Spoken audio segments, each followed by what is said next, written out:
Yeah. Get it. You get it. Yeah, turn it No, there's a. Oh.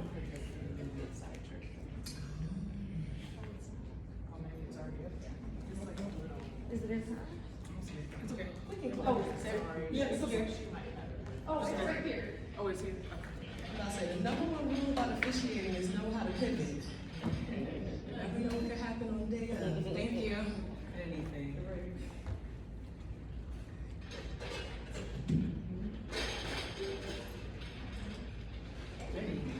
Here we go.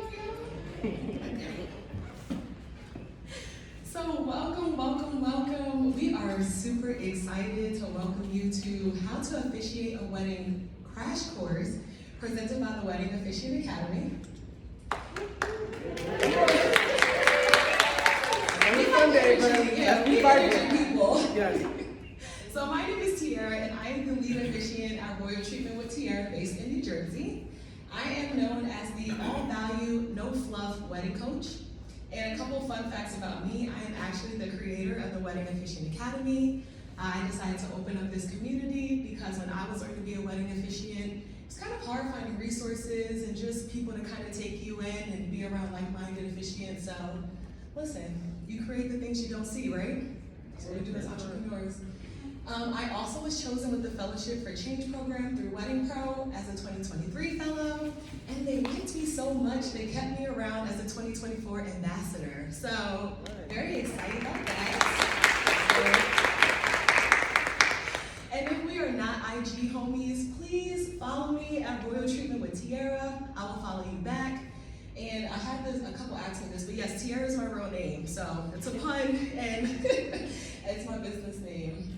And I would love for my protege to introduce himself. Yes. So, morning/afternoon, everyone. My name is Norman Graham.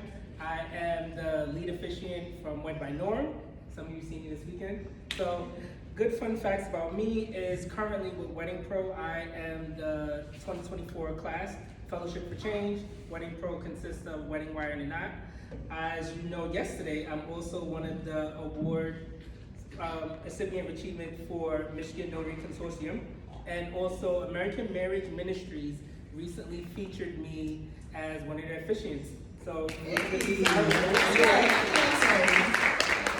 if we're not IG homies, please follow me, Wed by Norm, and then the notary side is Notarize with Norm, with the dashes in between each of the words. All right, let's get into it. So this is your warning right now. For quality assurance and educational purposes, we highly suggest that you scan that QR code, get the slides early, it will come to your email. And yeah, we will be packing a lot of information in. I know you are already super full with everything you have gotten this weekend, but you know what? Why not top it off? You know, why not give you guys a little extra something to go into next week with? So we would love to know, for everyone who is out here, raise your hand if you are ordained or thinking about becoming ordained and have not started a wedding because you have fear of messing up. It's a little specific. All right, Okay, we got a few. Okay. All right, so the goal of our crash course is really to leave you with confidence, right? So today we're going to be talking about officiant foundations. What are some of your pre-wedding duties? What are your responsibilities on wedding day, post-wedding? Talk a little bit about script writing, and then get into a mock ceremony. So if you didn't know, you're coming to a wedding today. Yes. All right, let's get into the foundation. So I want to introduce you to what I call the big four of ceremonies. And why I call it the big four is because typically a wedding ceremony that you perform will fall under one of these four categories. So the first one is elaborate. That's one of our more full production weddings. You have a larger guest size, about like 50 or more. It can go all the way up to 500. You have a wedding party. You have a lot of different moving parts, right? So that's why we consider it elaborate. Then you have your micro minis. So these are typically ceremonies with guest sizes between 10 to 50 people. Can also have a wedding party. Considered a full production, just on a smaller scale. And then we have our elopements, more of your intimate ceremonies, usually just the family, more family oriented, the kids are there, and it's just less stress, I would say. And then your last one is going to be your marriage license signings. Those are for couples who do not want none of the glitz or glam. They typically get married in their house or at a park or at a restaurant, and they just want the paperwork signed. So you're typically going to do a ceremony that falls under one of those four. So let's talk about getting prepared legally, right? It's super important that not only are we understanding the foundations of our job, but we want to make sure that we're doing it under our state's guide laws, doing it legally, right? So the first thing you want to know is, does your state allow for online ordination? Meaning, you get ordained online. So if it does not, you will have to follow the guidelines of your state. That may mean going to a courthouse, filling out paperwork, and it's not as simple. But if you're lucky, like Michigan or Jersey, they do allow online ordination. So our suggestion for ordination is American Marriage Ministries. That is theamm.org. It's where we both got ordained through, where Norma's featured at, has a talk next month with them. So make sure you check that out. Yes. But you're gonna apply online, fill out your information, check your email, and congratulations, you're officially ordained. Woo! Pretty simple, right? 1, 2, 3 steps. There you go. Now let's get into the more difficult part, right? Learning your state marriage laws. So learning your state marriage laws is just as important as knowing your notary manual, right? We have to know everything from the notary manual to represent our state and our profession accurately. And so the same thing with your state marriage laws. So these are a couple of things that you need to consider and get a good understanding of. The first is, once you apply for your online ordination, you're going to be presented with a ministered license. So see if your state requires you to register that ministered license, or if there's anything that you have to do with it. In Jersey, you don't do anything. You get your ordination certificate, and you are open to start performing weddings. Then you want to make sure that you understand the marriage license process. So as a wedding officiant, your job is to sign the marriage license, but the couple has to provide you a valid marriage license for you to be able to sign it. So you want to be able to walk them through the process so that you get your paperwork and everything you need on your end. So that looks like, does there have an age requirement? Is it 18 and older, 16 with parental consent? Is there a licensing process? Is it different for if that person is a state resident versus a non-state resident? Is there any information about the county clerk office? Do they have to apply in the city that they live in? Do they have to apply in the city that the ceremony is being held? Just little nuances. And then also, is there a waiting period, right? In Jersey, there's a 3-day waiting period, meaning if you apply for your marriage license on Monday, you cannot pick it up until after Wednesday. So you want to make sure that you are aware that it can better instruct your couple so that they're not waiting to the last minute to get their marriage license. Because if they don't get it, they don't have no wedding. They just have a commitment ceremony. Okay. And then we got to talk about witnesses. Does your state require witnesses for the marriage license? Some states require 2, like Jersey. Some states require 1. Some don't require any. And also, do they have to have a witness at the marriage license appointment? Again, we just want to make sure that they have everything that they need and be proactive so that when they get their paperwork, you get your paperwork and there's no issues. And then lastly, what is the return policy? Where does the license get returned to? Again, is it the city that issued it? Is it the city where the ceremony was held? Is there a time period in which if you don't return it, it'll expire? And then who is responsible for returning it? In New Jersey, the officiant has to return it. In California, the officiant can return it or the couple can return it. So you want to be aware of that information. And then we're going to talk about some responsibilities. So I know everyone just talks about how officiating is so fun and you can do it so quickly and you can get in, with little supplies and experience, but there's a lot that you have to do to get those 5-star reviews, right? So let's talk about it. Your pre-wedding duties. It's always going to start with a consultation, right? You need to have a conversation with the potential couple, see what type of ceremony they're looking for. Are they going elaborate? Are they going micro mini? Do they just want the marriage license signed and no thrills? kind of got to figure that out in conversation.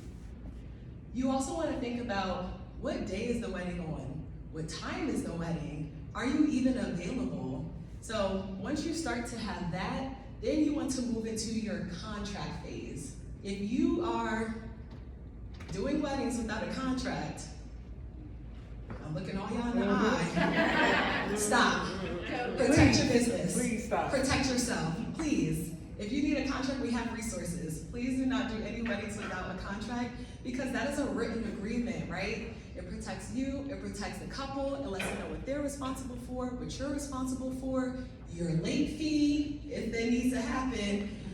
So you want to have that conversation, and then you also want to talk about payment, right? Are you someone who requires a retainer? Do you only do a deposit? What's the percentage? When is the rest due? Or if you're someone like me, who needs that full payment up front to lock in your ceremony date and time, then you can do that as well.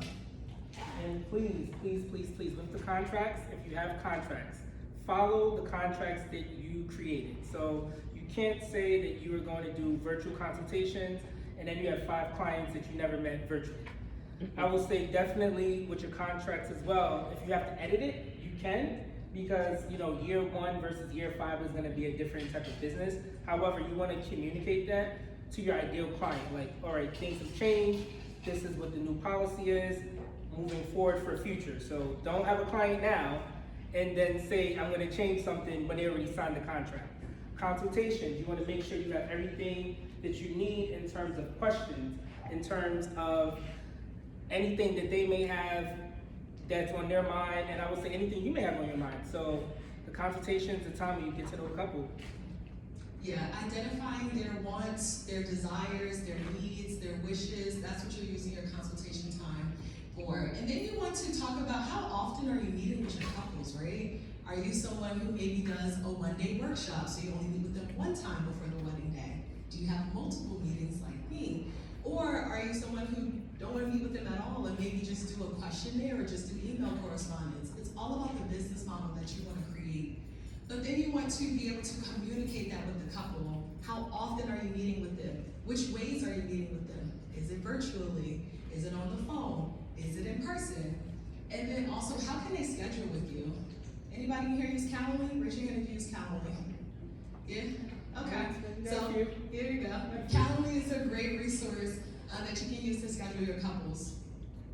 And then next you want to walk them through that marriage license process, right? Because you already know it, because you know your foundations, you're able to communicate that to them to, again, make sure they can provide the paperwork that you need to sign so that you can fulfill your duties. And then lastly, the most important is, what are you going to say on the wedding day, right? Like, they hired you, they want you to speak about their wonderful love story, but like, what words am I going to use? Like, how am I going to put this together, right? So you have to write the ceremony script. And so we're just going to do a quick surface level touch of script writing 101. We have a full course in our catalog, so you can check that out. But you want to identify, do they want a simple ceremony? Do they want a custom ceremony? A custom ceremony looks like learning their love story, recreating it, and retelling it to their friends and family. And this is a tough job, right? Because who knows them best than their friends and family? You know? So we gotta do our due diligence in asking the right questions. So when you get to know the couple, what questions are you asking them? How are you getting to know their story? What are their quirks? What are some of the things that you want to speak about? So for me, I ask some of my clientele, what are some things you love about your partner? What are some things that grind your gears? That's a good one, to grind the gears, it really gets them talking. Another one I ask is, what is your ideal vision for your wedding? Not only for yourself as a couple, but for the guests. Like, what do you want them to feel? Do you want them to be happy? Do you want them to be sentimental? What is your vision? Another question that I ask too is, how did you meet? That's the main important question. How did you meet? Talk about the engagement. I want to feel like I was actually there when they got engaged. Absolutely. Love the questions. So a lot of questions out there. You can use ChatGPT to give you some other additional ones. But then you're going to develop a ceremony flow, right? So for me, I follow a 10-part ceremony flow that I'm going to share with all of you guys later. This is what I use to write all of my scripts. And essentially, it helps me touch on everything that the couple wants wants to have displayed on their wedding day. And then lastly, you want to build like a whole library of resources, right? Scriptures, poems, readings, unity ceremonies. You just want to become aware and build that resource up, because sometimes couples are going to come to you with something you've never heard of before. But you want to respond back to them confidently. Yes, confidently. Let them know, hey, I got you, I can figure it out, or I'm aware that I've never done one before, but I know exactly what you're looking for, right? So you're kind of being proactive and getting that information beforehand, and it's a great opportunity to position yourself as a professional, because you can give them ideas about what they want to do. Maybe they're like, hey, I want to include my family, but my mom doesn't walk well. Perfect. Let's do a ring forming ceremony. They can sit in their chair, you bring the ring to them, they share their well wishes, and we bring it back to the front. Now they're included, but they don't have to move, and you suggested that because you're a professional. All right. And now let's get into the day we've all been waiting for. Wedding day! Wedding! Love wedding day. So after you done got cute, you did your hair, you did your makeup, you want to arrive to the ceremony space early, right? 30 minutes, 45 minutes, and if you're really, really, really good, an hour, because you want to get some content before everything gets started, right? And so once you get there, you want to check in with the couple, let them know that you're there, let them know that you're available for whatever they need, and get that marriage license from them, right? Hopefully they remember to bring it, so send it a reminder, it's helpful as well. But you want to grab that marriage license from them, and then you want to check in with the vendor team. Go to the venue coordinator, day of coordinator, maitre d', the wedding planner, who's everything that's helping them arrange everything. You want to check in with the documentary team, right?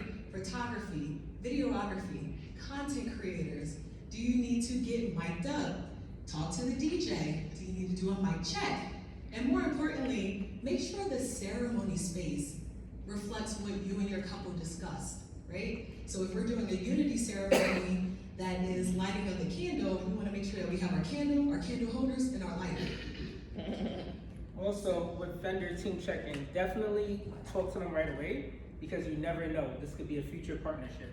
Not only that, there's certain cues that you may have to have as an officiant, and you might see them a little bit later on, but there's certain cues that you might have to have that both you and the videographer need to be on the same page. So the videographer shouldn't assume that you're gonna move to the left or move to the right. They should already know, because you both spoke.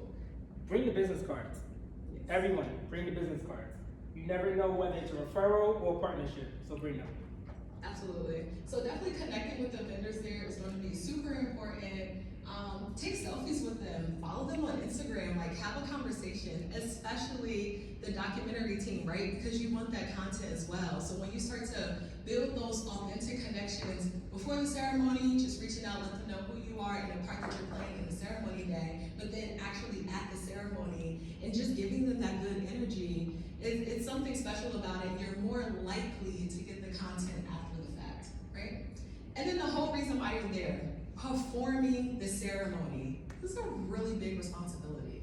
Like, you're basically like the conductor of like this orchestra of a day. Mm-hmm. So you are not only setting the tone, raising the vibrations, but then you're also leading the guests, you're leading the couple, you're also leading the wedding party, and essentially being a director for the activities that's going to happen during the ceremony.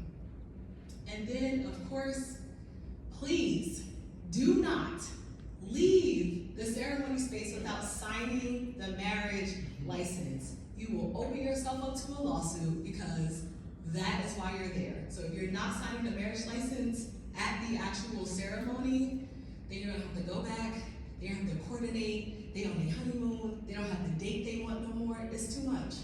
Don't leave without signing the marriage license. It's the best advice I got.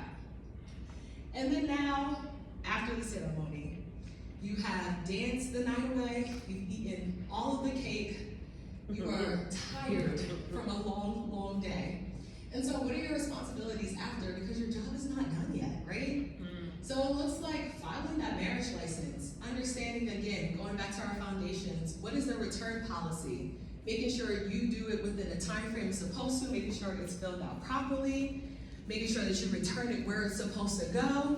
And if you're responsible for returning it, let the couple know that you did your job, right? Close out this event, follow up with them, let them know where to get their marriage certificate at. Understand and educate them on the difference between a marriage license and a marriage certificate. And if you don't know the difference, the license is the application to apply for marriage. The certificate is the proof of marriage. So that's what they use to change their identity, their driver's license, all that good stuff. So they need that, right? And then as you're following up with a couple, ask for the review, right? I know we talk about reviews all the time, and it gets a little scary out there. In weddings, it's a little bit different because, again, they go to the honeymoon after, and it might take a little bit of time to get them back, but you have to ask. I will say, anyone here, how many of you have had a rough time getting a review from a client? Raise your hand. Come on, don't be shy. We've all had that time, I'm sure. You've had that time where you've had to contact the client, hoping that they were going to give you a review, and some of them might have said they were. And then you realize they didn't.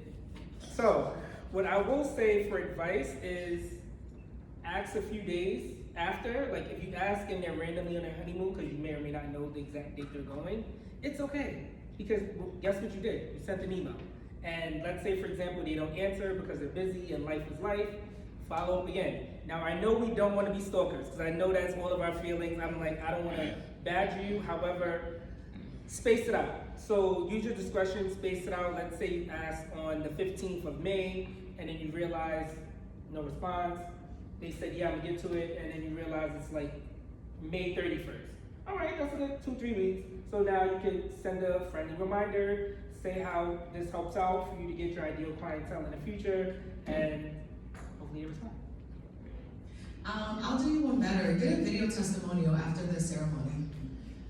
This is something that I started doing after going to a couple of workshops, and it is highly converting, right? Because they are in their attire, they're super excited, they have all of this energy, and they're raving about how you just made this special day even more special and was seamless, and you calmed their energy. And so these are all the things that other couples are looking for you to do as their officiant. So you want to make sure that, yes, written reviews are great, but it's something about that video that really gets the people going. So I suggest a video testimonial.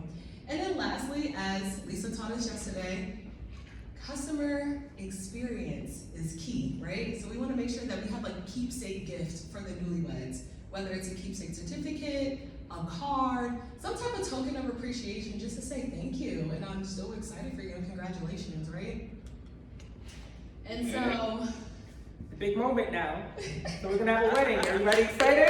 Yeah. So guess what? I need 2 volunteers. Anybody? Oh, 2, good. We don't have to try this hard. Come. we love it, come get married. Come. Come on, who's gonna be my hubby? I have a catch, y'all, okay? So we got Oh man.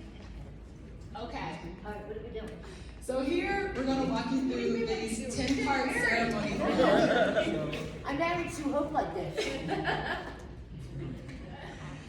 We're gonna have some fun with this one, guys. Also, if you have any questions, just suggest you write them down. We're gonna do like a quick little Q&A after. And usually this is done in your pre-meetings, so there you go. But yes. Okay, so just as a I do. yes. I hear you, but I see him. If that should have been done during a pre-meeting, can you tell us what you're doing? Right. I love that. There we go. Like you're over there doing something. I don't really know. I'll tell you, yes. Like just say it out loud. You know, just say it out loud. Whatever's going on. Over there. Oh. No, I'll We'll say talk about it. this Yeah. So he's just essentially running over the cues with the couple. Like I said, you would do this in your pre-meeting. So if they have a unity ceremony, you will let them know, hey, this is the part where I'm going to direct you to do the unity ceremony. These are the things that you will see at the table during the ceremony. If they are exchanging rings, you're just telling them who is going to go first. If they're saying their own vows, again, who is gonna go first? You want to have the couple as aware as possible because it's so much going on that day. They're not gonna remember it, but like a little muscle memory kind of kicks in with the conversations that you've been having. So that is basically what you're gonna do. Go over ceremony cues in your last meeting. Ready? Ready. Let's do this. All right, is everyone ready for a wedding? Ready. Yes, all right. So, welcome, family and friends. We're gathered here today, surrounded by the beautiful sights, sounds of nature, to celebrate the joining of Kate and Judy in marriage. Please honor their request. Everyone, listen to this now. Please honor the request and take this time to put all electronics on silent and completely away. Don't worry, that's okay. So during the welcome as the officiant, this is your opportunity to kind of set the tone, right? Raise the energy, get the guests excited to see your wedding, get them excited to see the guests of honor and welcome them in. This is also an important opportunity to say any important announcements or messages, like the unplugged announcement. That is when a couple wishes for no one to have any type of recording devices, phones out, remind them to put them on silent, all of that great stuff. And then you also want to take this moment to acknowledge the documentary team. Again, the photographer, the videographer, the content creator. Have them raise their hand, right? Connect the audience, the guests, to the professionals so they can understand why we don't want y'all phones out, why we don't need no extra paparazzi. It's not necessary, okay? And then you also want to, again, acknowledge if there is any props for the grand exit. So maybe the couple wants to recess down the aisle and they want to be welcomed with bubbles, right? Let the people know, hey, we're going to be doing a bubble exit later. You have bubbles under your chair. I will prompt you when to blow them, and then you want to move forward. Okay. All right, please rise. Everyone, please rise. So what? It's been a wedding. And now we're going to welcome our guests of honor. Not loud enough, but. This is your processional music. Come on.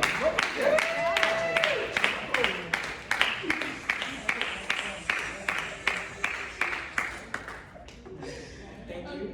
So as the officiant, this is your opportunity to, again, get the guests ready. Nobody want to come over to the stale energy. Y'all a little stale. I'm going to just say that. I'm going to just say that. So, as your officiant or as the officiant, you kind of read the room, right? Maybe this is an opportunity to include some humor, make it a little bit more lighthearted and fun and engaging. And then if you ask people to stand, Now we'll say thank you. Please take a seat. remember to ask them to sit. And sometimes they'll wait until you really say it. So, who gives their blessing for this couple to be married? I do. Okay. All right. Ready. All right. The story of Kate and Judy is one marked by family, all of you, hard work, and the indescribable connection, often referred to as vibes.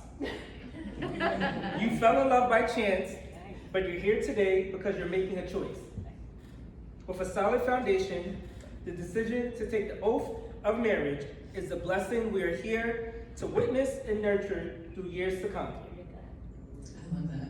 So during this section, as the officiant, you are typically talking about the couple's love story if they're looking for a personalized or custom ceremony. Now, if they want to stay on the simple side, you would use this time to talk about maybe wedding advice, or marriage advice, or encouragement. Maybe read a poem, do a scripture. You just want to fill this time with whatever they're asking for, if it's personalized, or you can go generic and just speak to high energy. She could use AI.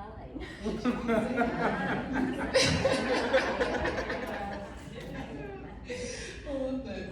Right. So, please say we do if you agree, and I'll say it now. Kate and Judy, do you vow to keep each other safe, secure, and sane with laughter throughout trials? We do. All right. Yeah. As you declare your intentions, let the depth of your commitment resonate through the sacred space.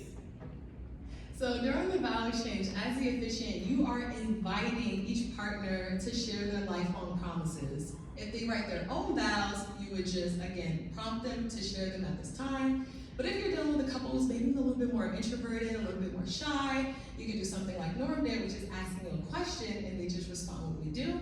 Or you can do a repeat after me, just giving them small, bite-sized information for them to repeat back to you.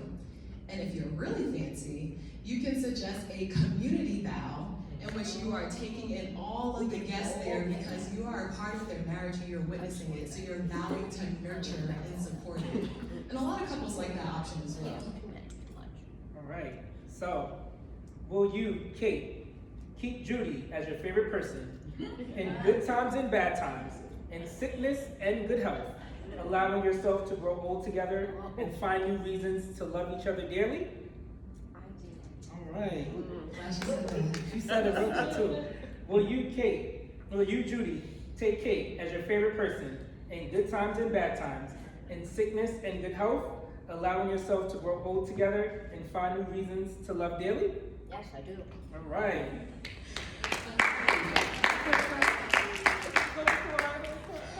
So if you guys just heard, Norm did a quick little misspoke, right? Where he said the wrong person's name at the wrong time.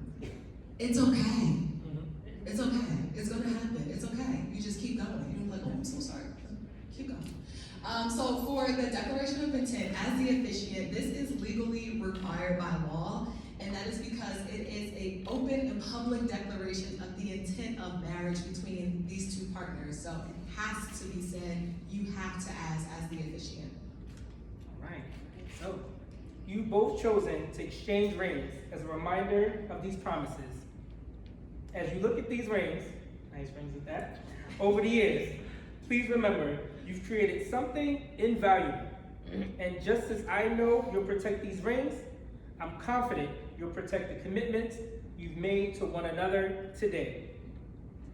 Okay, so first, Kate, you're gonna place your ring onto Julie's finger and repeat after me. Oh, this is pretty. Yeah. I'm marrying the right person. Yeah. Judy. Kate. So you're gonna repeat after me. So Judy, this ring symbolizes my love for you and the commitment we made today. That's why I'm still here. With this ring, I seal my promise. Okay. Now, Judy, place your ring on Kate's finger and repeat after me. Okay.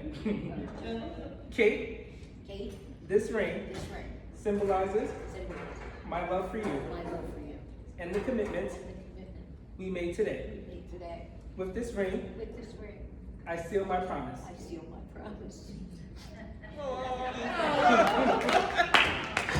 So as you witnessed, Norm just did a quick repeat after me, right? These are these little bite-sized chunks of information that you're going to have them repeat out loud. So as the officiant, you are facilitating the ring exchange. It is a symbolic representation of the marriage and the vows that are made today. Right. So, as Kate and Judy unite in marriage, they symbolize their commitment to nurturing their relationship by pouring water from their individual vessels into a central pot where a flower awaits. Perfect. This act represents the merging of their lives and the shared responsibility of tending to their marriage, just as the water nourishes the soil and allows the flower to bloom. May their union be as strong and resilient as the roots of this flower, growing more beautiful with each passing day.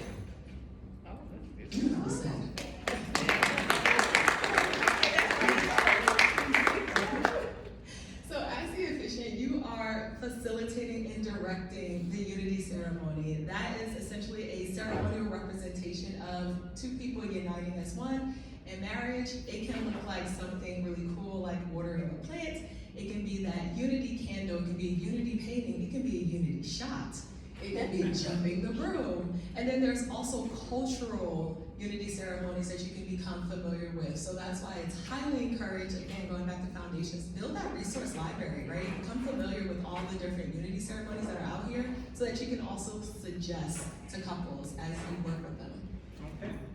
So, by the power vested in me by the state of Michigan and American Marriage Ministries, I now pronounce you partners for life.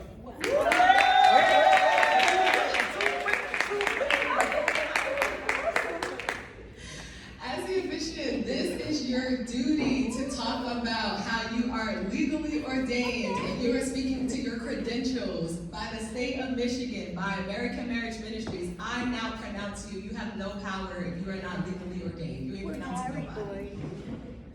All right. You may now kiss your forever love.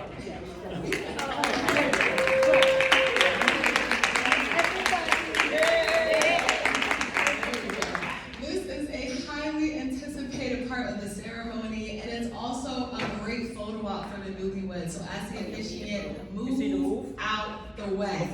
Please. Hey, oh, We're ready, see? look the ring, it's really big. All right. Ladies and gentlemen, it is a great honor that I officially present to you the newly married couple. Oh, yeah.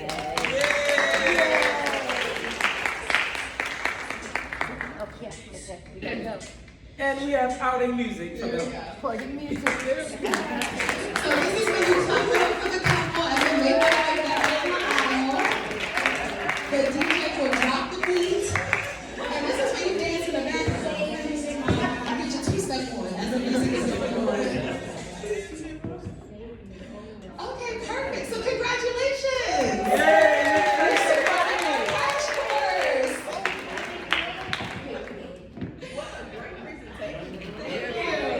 It was a lot of information, so we are going to again throw up that QR code for the slides. One more It'll come time. right into your email. And just a teeny bit about us, the Wedding Officiant Academy, we are a growing community of thriving wedding officiants nationwide, sharing tips, tools, strategies, and support to master your craft for people who want to get started.